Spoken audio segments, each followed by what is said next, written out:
छे, माँ की अच्छाई को देखे तो कोई भी हाथ उठाकर नमस्कार करेगा। ऐसे इंसान का सगा भाई होकर दीदी को धोखा देने का मामा का मन आखिर कैसे मान गया, मुझे समझ नहीं आ रहा है नैनी। छे, भाई को अपने पैरों पर खड़ा करने के लिए, एक अच्छा भविष्य देने के लिए, एक बहन होने के नाते अपनी जिम्मेदारी समझकर माँ कितनी कोशिशें कर रही हैं, लेकिन माँ की अच्छाई का मामा ने गलत फायदा उठाया। हाँ, माँ के विश्वास को आघात पहुंचाया है मामा ने। छे, भरोसा किए हुए लोगों के साथ धोखा करना दूसरा कोई पाप नहीं है दुनिया में।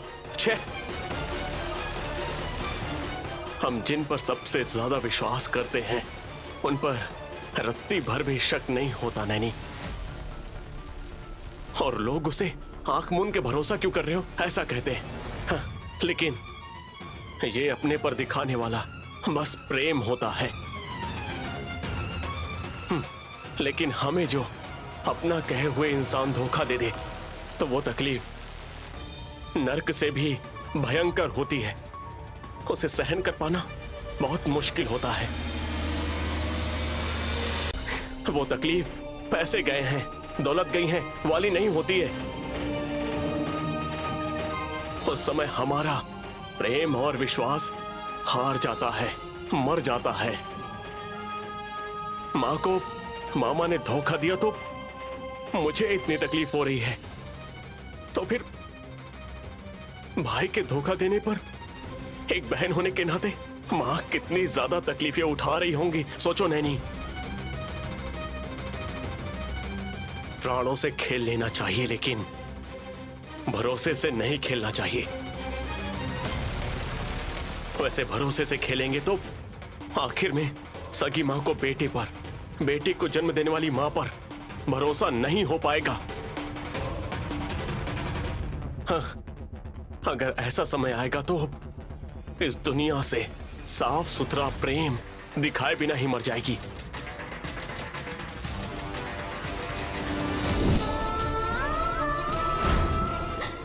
मैंने उस तिलोत्मा पे भरोसा किया और उसने मेरा भरोसा तोड़ दिया।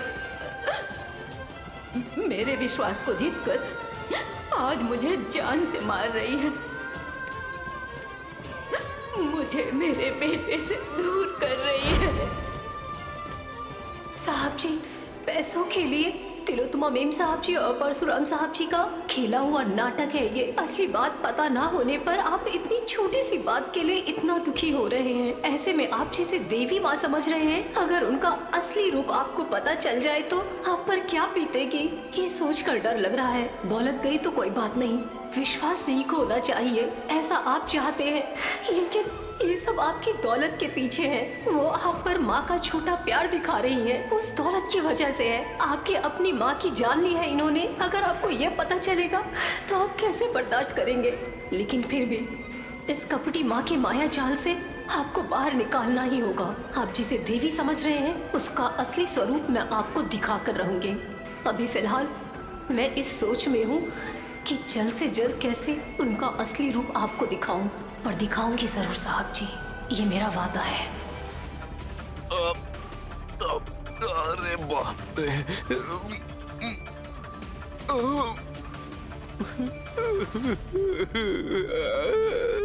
दीदी,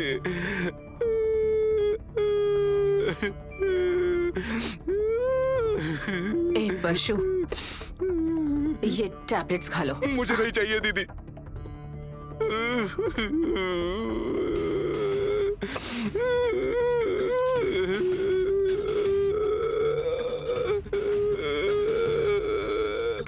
क्या परशु, मैंने मारा इसलिए दीदी से नाराज हो? नहीं दीदी, आप अपने नीची ईगो के चक्कर में मेरे प्राणों से खेल रही है, ये सोचकर तकलीफ हो रही है।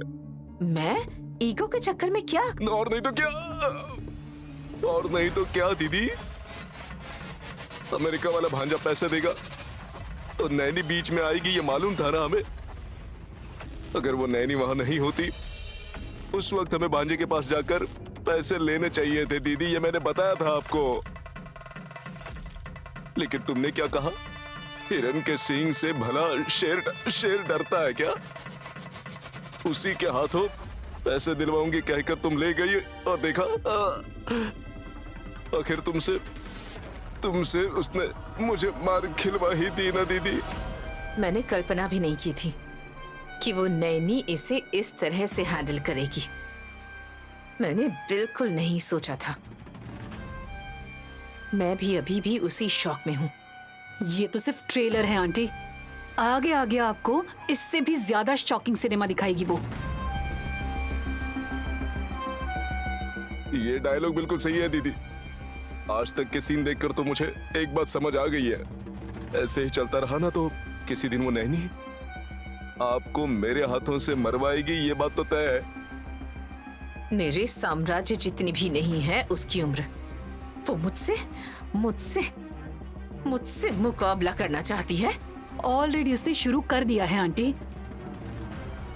हाँ?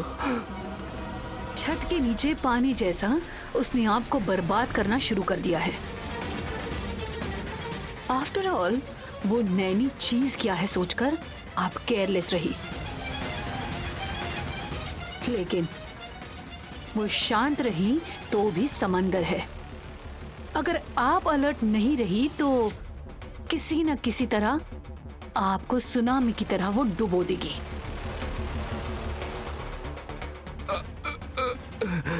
हाँ दीदी, वो नैनी तुम्हारे साम्राज्य को हिलाने जा रही है। उससे पहले हमें कुछ तो करना होगा दीदी, नहीं तो वो साम्राज्य बहुत जल्दी डूब जाएगा।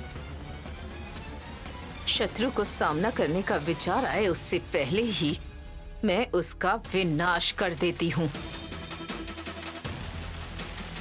ऐसे में उस नैनी के विषय में मैं फेल हो गई, उसका सामना नहीं कर पाई।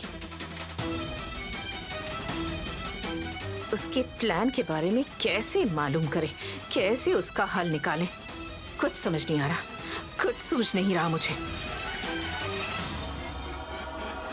मुझसे हाथ मिलाइए आंटी। मेरी नफरत और आपके प्रतिकार का मेल करके दोनों मिलाकर उस नैनी को कुचल के रख देंगे। हाँ आंटी, मुझे विशाल चाहिए, विशाल के साथ जिंदगी चाहिए। ये सब अगर होना है तो उस नैनी को विशाल की जिंदगी से परमानेंटली निकालना होगा। वैसे आपको ये दौलत चाहिए। अगर ये दौलत आपकी हथेली में आनी है तो नैनी को बीच से हटाना होगा। हमारे टारगेट्स अलग हो सकते हैं, शत्रु एक है आंटी। इस दौलत से मुझे कोई लेना देना नहीं है आंटी, बस विशाल मेरा हो जाए उतना ही काफी है। सो हम दोनों मिलकर हमारी दुश्मन नैनी को इस घर से और विशाल की जिंदगी से निकालने का काम करेंगे। तो आप मेरे साथ हाथ मिलाने के लिए रेडी है ना? मैं चाहती हूँ कि नैनी मेरे रास्ते से हट जाए। बोलो क्या करना है, बताओ मुझे। ये जो नैनी है आंटी अब AK-47 की तरह तैयार हो गई है। कल को अगर वो प्रेग्नेंट हो गई तो फिर विशाल और नैनी को वो भगवान भी अलग नहीं कर सकता। ऊपर से नैनी के पेट से उसकी मरी हुई मां पैदा होगी। विशाल को इस बात पर पूरा विश्वास है। उसी विश्वास को हमें मार डालना होगा आंटी। मतलब? नैनी की गोद सूनी रहनी चाहिए आंटी। मतलब वो दोनों करीब नहीं आने चाहिए और कोई तरकीब लगा के उनके बीच दूरियां पैदा कीजिए। इसी बीच इस दूरी को हम बड़ी दूरी में बदल देंगे। विशाल की जिंदगी से नैनी को हमेशा के लिए बाहर निकाल देंगे। इस टेंशन में मुझे नैनी पर गुस्से के अलावा ये विचार आया ही नहीं। जैस्मिन, तुम्हारा प्लान बहुत अच्छा है। आज से नैनी और विशाल के बीच मेल मिलाप नहीं रहेगा। मैं नहीं होने दूंगी।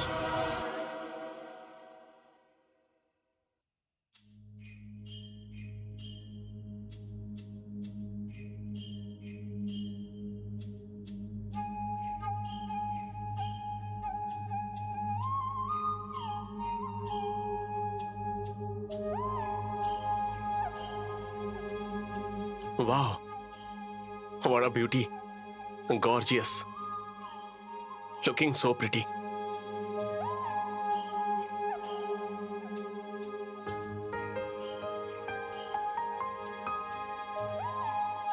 नैनी, तुमने जो साड़ी पहनी है, सॉरी। नैनी, तुम्हें समझ आया ना? वही जो तुमने आईने पर लिखा था, सॉरी। हाँ, बहुत अच्छी लग रही है। साहब जी, वही आपके सिखाए हुए 4 अक्षर, उन्हीं में से एक अक्षर वहां लिख दिया मैंने। बेकार में ऐसे मजाक मत उड़ाइए। पति पत्नी के बीच ऐसे खेल खेलना, हंसी और मजाक करना, ये सब चलते रहना चाहिए। ये भी एक तरह का रोमांस है, पता है? कुछ भी। वैसे ये साड़ी कैसी है साहब जी? तुम्हारे पहने हुई साड़ी में कोई तो जादू जरूर है, इसलिए जितनी बार तुम्हें देखूं तुम और भी ज्यादा सुंदर लगने लगती हो।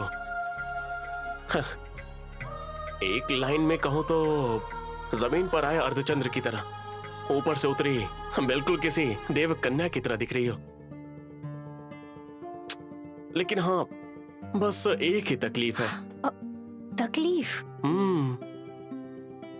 तकलीफ क्यों साहब जी? इतनी सुंदर साड़ी मेरी पत्नी को अपने हाथों से पहनाने का मौका मिस हो गया ना, इसलिए। अरे जाइए ना साहब जी, आप और आपकी बातें। नहीं, हेलो, इसमें गलत क्या है? तुमने मुझे धोती नहीं पहनाई थी, फिर मेरी पत्नी को साड़ी पहनाने में गलत क्या है?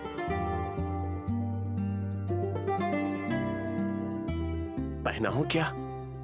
पूरा उतार के फिर से पहले की तरह साड़ी पहनाना शुरू करूं क्या? साहब जी, इतनी सुंदर लग रही हो, जाने क्यों दूंगा?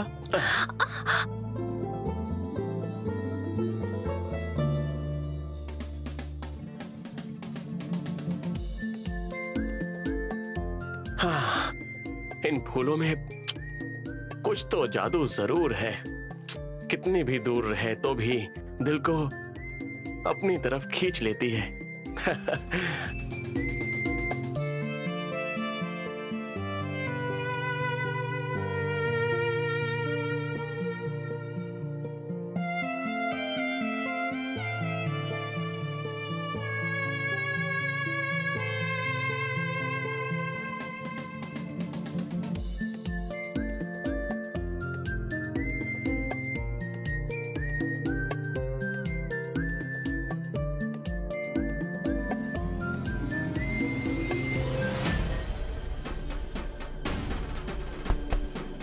विशाल, हाँ,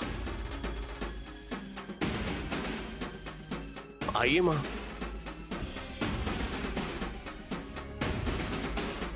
सॉरी बेटा, तुम दोनों को एक जरूरी बात बताने के लिए आई हूँ। जरूरी बात क्या है माँ? कैसे कहूँ, मुझे समझ में नहीं आ रहा। बोलने में मुझे तकलीफ भी हो रही है बेटा।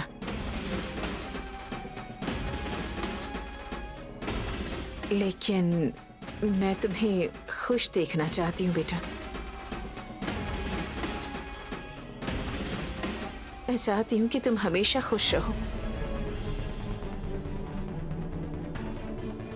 इसलिए कुछ तकलीफ है तब भी मैं तुम्हारे भले के लिए ही तुमसे बात करने आई हूँ। हमारे भलाई के लिए कह रही हो, फिर इसमें तकलीफ उठाने की क्या बात है माँ? आप बोलिए ना। अभी अभी सिद्धांत जी ने फोन किया था। तुम्हारी कुंडली के अनुसार इस कार्तिक मास में तुम्हें ब्रह्मचर्य व्रत का पालन करना होगा, ऐसा कहा। अगर आने वाले दिनों में नैनी पेट से होती है तो फिर उससे तुम्हारी जिंदगी को खतरा हो सकता है। सिद्धांत जी ने जैसे ही ये खबर सुनाई, मेरी तो सांसें ही रुक गई थी बेटा। कुछ समझ नहीं आया।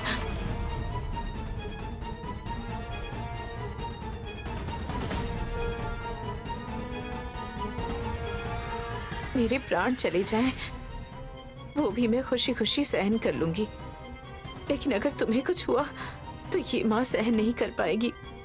मैं तुम्हारे बिना नहीं जी पाऊंगी। तुम्हें खुश रहना चाहिए, जिंदगी भर खुश रहना चाहिए। इस माँ की तो बस यही चाहत है बेटा, अपने बेटे के लिए।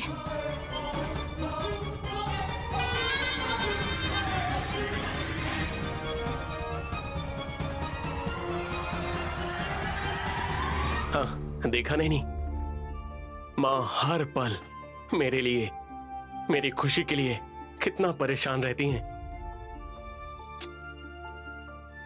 भले ही मैंने इनकी कोख से जन्म नहीं लिया, फिर भी एक सगे बेटे की तरह मेरी परवाह करती हैं। हाँ, इतनी महान माँ का प्रेम इस धरती पर बहुत अद्भुत है नैनी, बहुत अद्भुत है। सगी माँ को दूर करने की वजह से उस भगवान पर मुझे एक समय पर बहुत गुस्सा आता था। हाँ, मुझे दो माँओं का प्यार देने के लिए ही उसने ऐसा किया होगा लगता है। Okay Naini, good night. आपने जानबूझकर मेरे और साहब जी के बीच दूरी बढ़ाने के लिए ऐसा किया है। मैं समझ रही हूँ। आपकी इस चाल का मैं आपको सही जवाब दूंगी मेम साहब जी।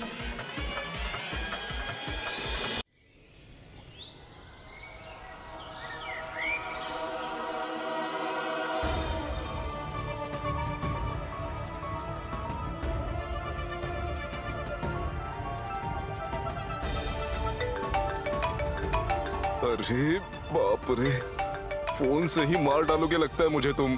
चुप।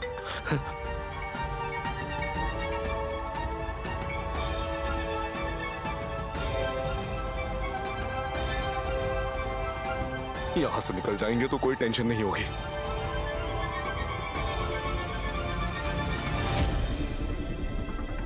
क्या कर रहे हो परशु? कपड़े क्यों रख रहे हो? हाँ, यहाँ रहूंगा ना तो जिंदगी ही समेटने का टाइम मिलेगा दीदी। जिंदा रहूंगा तो चने तो बेच सकता हूँ। किसी को कुछ पता चलने से पहले ही मैं यहाँ से भागकर कुछ भी करके अपनी जिंदगी काट लूंगा दीदी। ए, पागल हो गए हो क्या? हाँ, तुम्हारी दीदी के होते हुए तुम्हें कहीं जाकर काम करने की क्या जरूरत है? तुम चुप रहो दीदी, मैं असल में रो रहा हूँ। चोक मार के मुझे और मत रुलाओ। इसमें जोक क्या है? मैं तुम्हारी दीदी नहीं हूँ क्या परशु? हो ना दीदी, हो तुम।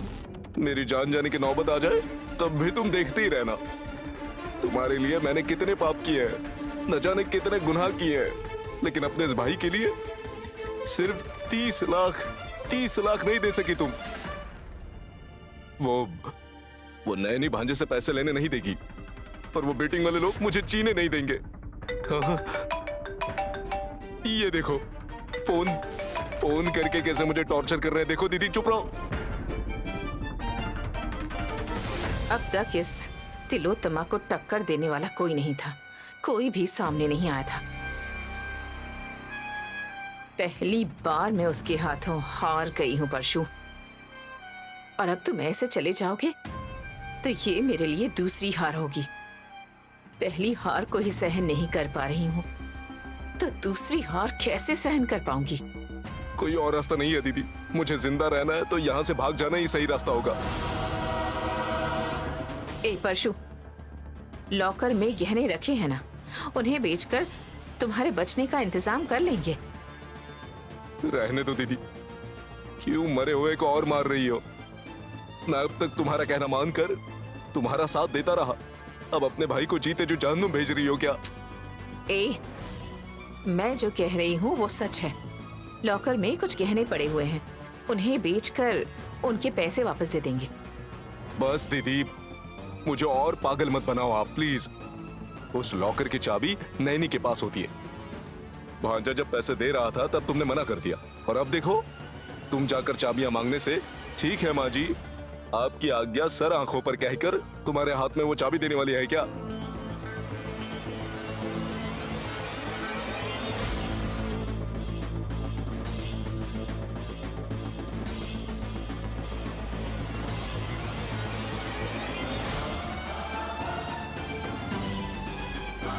उससे चाबी क्यों मांगनी है परशु? तिलोत्तमा किसी के आगे हाथ नहीं फैलाती।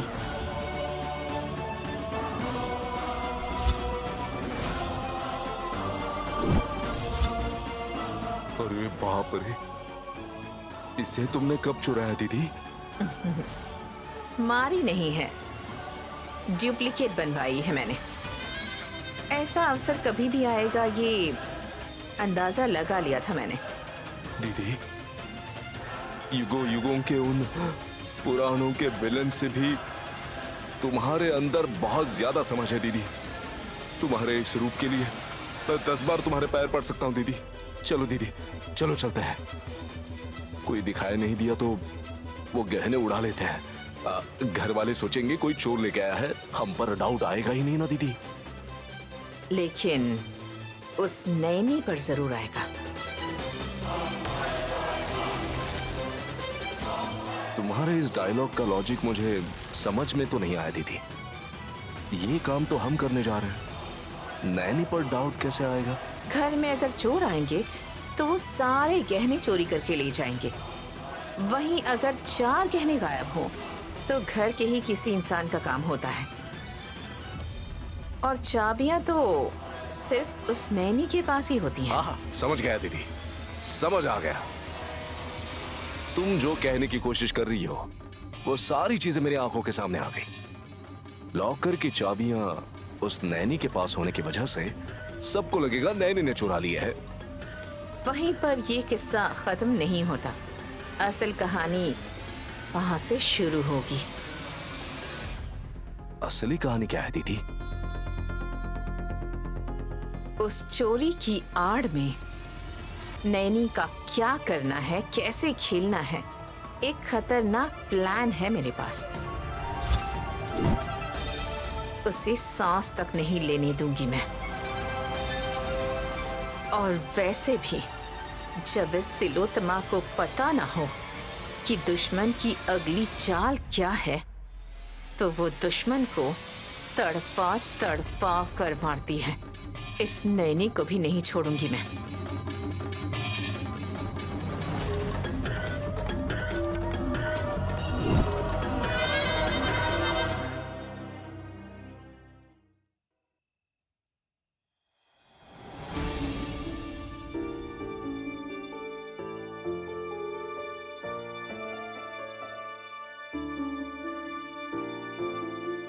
मेरे प्यारे विक्रांत जी, मैं अपने प्यार का जादू आप पे ऐसे चलाऊंगी कि आप मुझसे दूर नहीं रह पाएंगे। आप देखिए मेरा कमाल।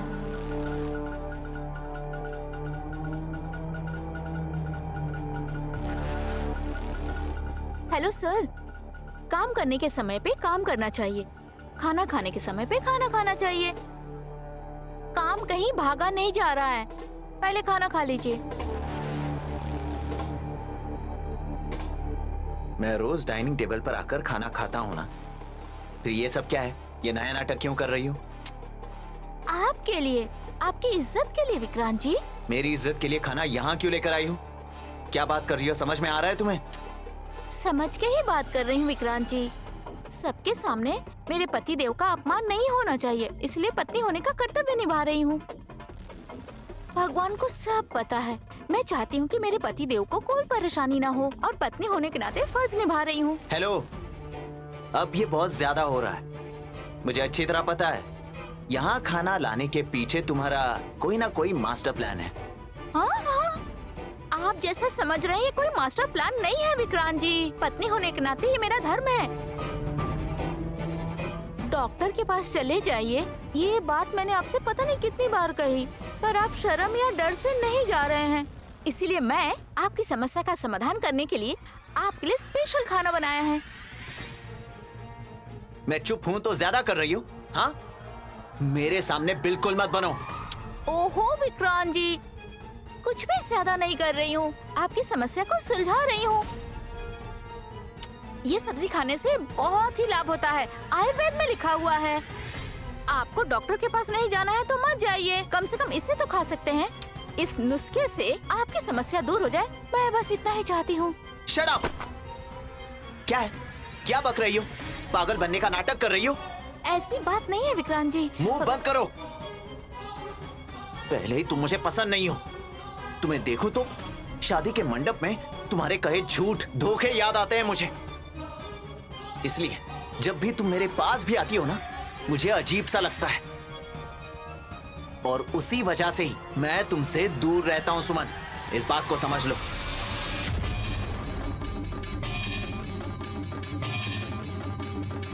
देखो, धोखा देना दिल जीतने से ज्यादा आसान होता है।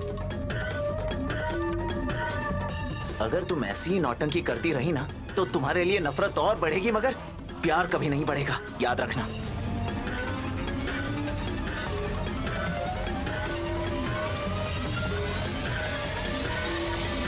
प्यारे विक्रांत जी, मैं कोशिश कर रही हूँ आपके प्यार को जीतने के लिए, आपको जीतने के लिए। जब आप मेरे पास आ जाएंगे तो अपने आप ही आपके मन में मेरे प्रति प्यार पैदा हो ही जाएगा। मैं बस इतना ही चाहती हूँ। इसीलिए मैं बार बार आपके ईगो को ठेस पहुंचाऊंगी, और एक दिन आपके ईगो को ठेस पहुंचेगा और आपको गुस्सा आएगा और आप खुद चल के मेरे पास आ जाएंगे विक्रांत जी।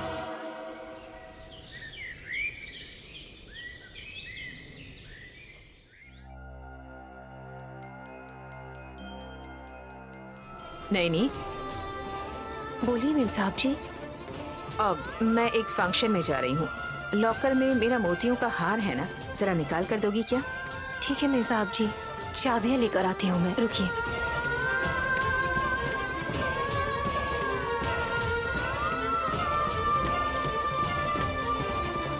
मुझे लगा था नैनी काफी समझदार है, लेकिन ये तो एकदम पागल निकले दीदी। क्यों, तुम्हें ऐसा क्यों लगा? और नहीं तो क्या दीदी, नैनी को तो तुम्हारे ऊपर सबसे ज्यादा गुस्सा आता है ना दीदी। उसके बावजूद तुम आकर हार मांगते ही उसे तुम पर डाउट होना चाहिए था। उसके बाद उसे कुछ सोचना चाहिए था। वो सब ना करते हुए स्कूल में टीचर ऑर्डर देते ही ओके टीचर कहकर स्टूडेंट चले जाते हैं ना, वैसे ही ये इतनी सिंसियरली कैसे चली गई दीदी? हम अगर डॉक्यूमेंट्स या पैसे मांगते तो जैसा कह रहे हो ऐसे डाउट आ जाता, लेकिन मैंने जो मांगा है वो मेरा हार है, इसलिए सच मानकर बच्चों की तरह चली गई। वाह वाह, क्या बात है। कुछ भी कहो दीदी, तुम्हारा दिमाग तो दो धारी तलवार है। मेम साहब जी, आप अपना मोतियों का हार ले लीजिए, आइए। चलो दीदी, बलि चढ़ने वाली बकरी की तरह बुला रही है। चलो चलो।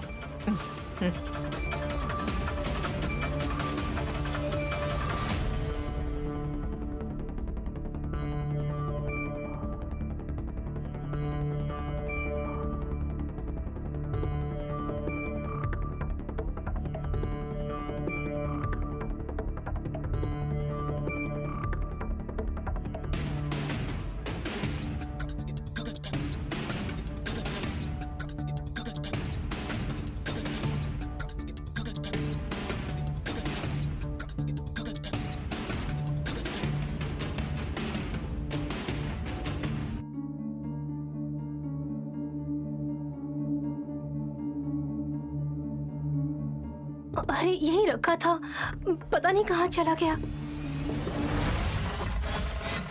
क्या हुआ नैनी? आपका हार नहीं दिखाई दे रहा है मेम साहब जी। हाँ, क्या कहा?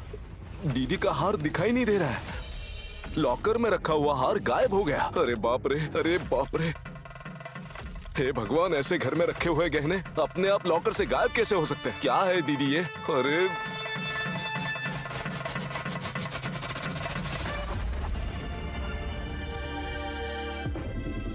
क्यों बेटा नैनी? लॉकर में रखने के लिए उस दिन वो हार तुम्हें ही तो दिया था ना, तो फिर नहीं दिख रहा का क्या मतलब?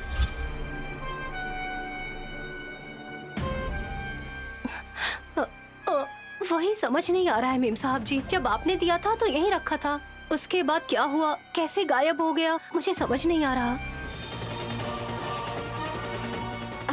बहन, लॉकर के कहीं किसी एक कोने में पड़ा होगा। टेंशन लेने की बजाय ढूंढो बहन। नहीं मेम साहब जी, पूरा लॉकर ढूंढ लिया है, सारे गहने वैसे ही हैं, बस मेम साहब जी का हार नहीं मिल रहा है। अजीब है, मायावी सा लग रहा है। बहन, अकॉर्डिंग टू माय डिटेक्टिव दिमाग, मे भी शायद चोर आया होगा, हार लेकर रफू चक्कर हो गया होगा। तो क्लू तो मिल ही गया, अब टेंशन ना लेकर कूल रहो, सही है ना? इसीलिए ही तुम्हें बेअक्ल कहते हैं। क्या बुआ, अभी दही को मक्खन बनाने जैसे मेरे दिमाग के घोड़े को दौड़ा के इतना सोच समझकर जवाब दे रही हूँ, तो आप ऐसा कह रही है बुआ जी? क्या सही जवाब दिया तुमने? तुम्हारा सर। अगर चोर आया तो सारे गहने चुरा कर ले जाएगा, लेकिन ऐसा नहीं हुआ। तो जरा सोचो, कोई भी चोर सिर्फ एक गहना चोरी करेगा क्या? वाओ धुरंधर बुआ जी, आपने कुछ कहा? ओह माय गॉड, कितनी ब्रिलियंट बात है ये। आपके खाने के लिए मुंह है लेकिन उपयोग करने के लिए दिमाग नहीं है, ये समझी नहीं।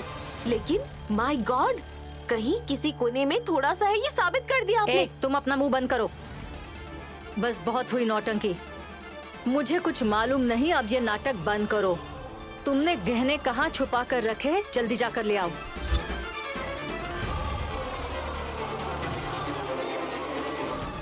धुरंधरा, ये क्या कह रही हो?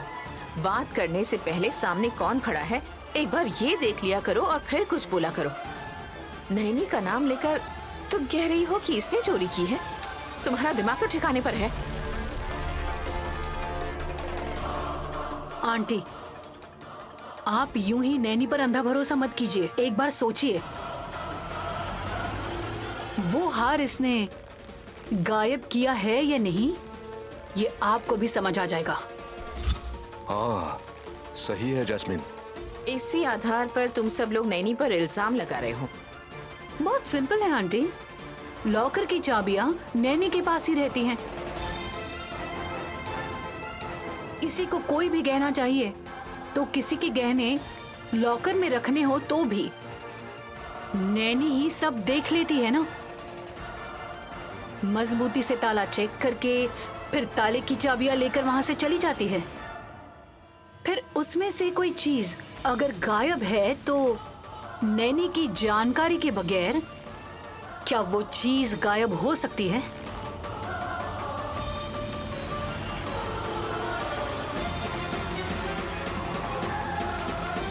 हाँ माँ जी, जैस्मिन जी जो बोल रही है वो बिल्कुल सही है। जब लॉकर की सारी चाबियां दीदी के पास है तो उनकी जानकारी के बिना कहाँ चली गई चाबियां? आंखों के सामने इस समय जो परिस्थिति है उसे देखकर तुम ही नहीं बल्कि कोई भी ऐसा ही कहेगा कि नैनी ने ही चोरी की है, यही अनुमान लगाएगा। लेकिन नैनी ने चोरी की है ये बात तो मैं कभी अपने सपने में भी नहीं सोच सकती। आंखों के सामने इतना बड़ा सबूत देखने के बावजूद आप इतनी भी अज्ञान बनकर बात कर रही हैं। इस पर इतना भरोसा करके ही हमारी ये नौबत आ गई है भाभी।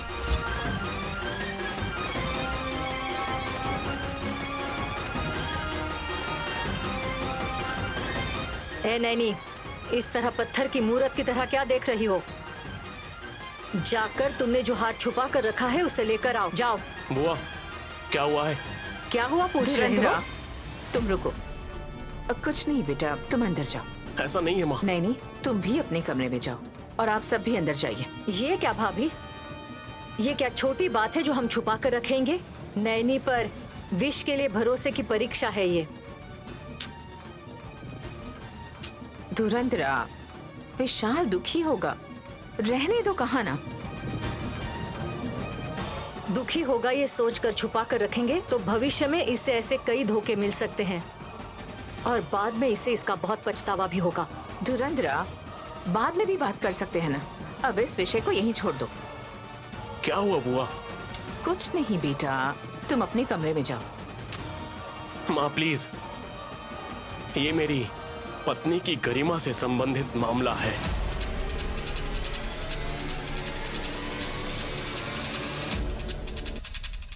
बीच में उसे एक दोषी की तरह खड़ा करके उस पर छींटे कस रहे हैं, ये मुझे बर्दाश्त नहीं हो रहा है माँ।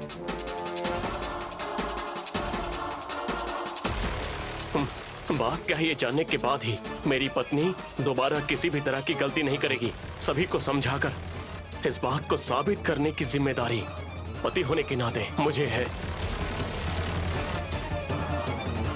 बुआ, आप बताइए क्या हुआ है? तुम्हारी बीवी चोर है ये मैं तुम्हें कैसे बताऊं?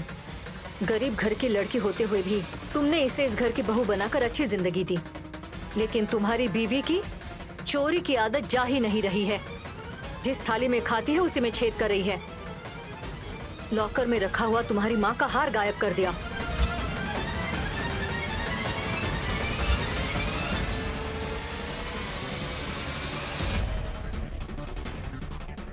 बुआ, गहना गया तो हम दोबारा खरीद सकते हैं, लेकिन नैनी को ना ही पैसे की ख्वाहिश है और ना ही उसके अंदर कोई स्वार्थ है, इसलिए नैनी पर कोई भी इल्जाम मत लगाइए प्लीज। नहीं विश, नैनी सच में चोर है।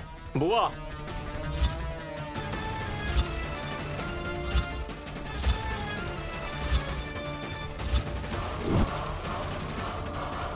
पैसे देंगे तो गहने वापस आ जाएंगे, लेकिन बिना कारण जुबान फिसले तो शब्द वापस नहीं आ सकते। मेरी पत्नी पर इल्जाम लगाकर अगर कोई भी उल्टी सीधी बात की ना तो अच्छा नहीं होगा।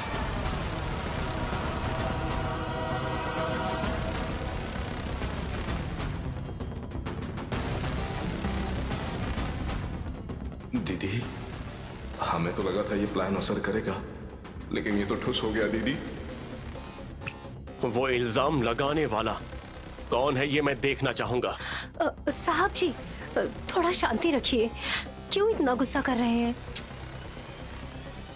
तुम्हें करोड़ों रुपए चाहिए या इस घर की सेवा करनी है, ऐसा मैंने तुमसे पूछा था ना?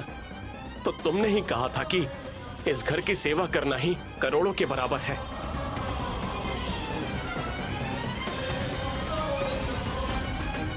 ऐसे में तुम जैसी लड़की को चोर कहकर बुलाएंगे तो मैं शांत रहूंगा क्या? मुझे दुख नहीं पहुंचेगा? तो गुस्सा ना करूं तो और क्या करूं? साहब जी, इतने गुस्से में हैं आप। वैसे लॉकर की चाबियां तो मेरे पास ही हैं, इसलिए उनका पूछना भी सही है, लेकिन हार कहीं गया नहीं है।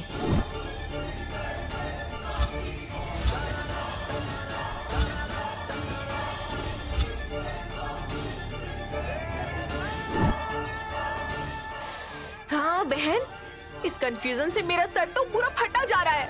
यहाँ देखो तो हार नहीं है और तुम कहते हो कि कहीं गया नहीं है। थोड़ा क्लैरिटी देकर एहसान कर दो ना बहन, प्लीज। तुम्हें प्रणाम करती हूँ बहन, बोलो। मैं नहीं, जिसे बोलना है वही बोले तो अच्छा रहेगा।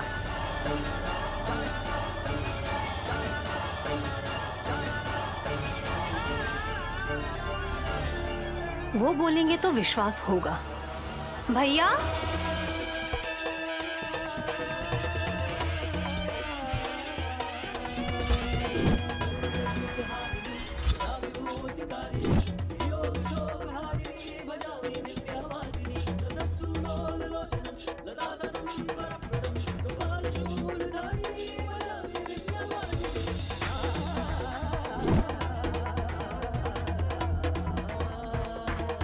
तुम वो बेटिंग पर्सन हो ना? हाँ सर। हमारी माँ का हार तुम्हारे पास कैसे आया? लॉकर में रखा हार तुम्हारे हाथ में कैसे आया? बताओ, किसने दिया तुम्हें?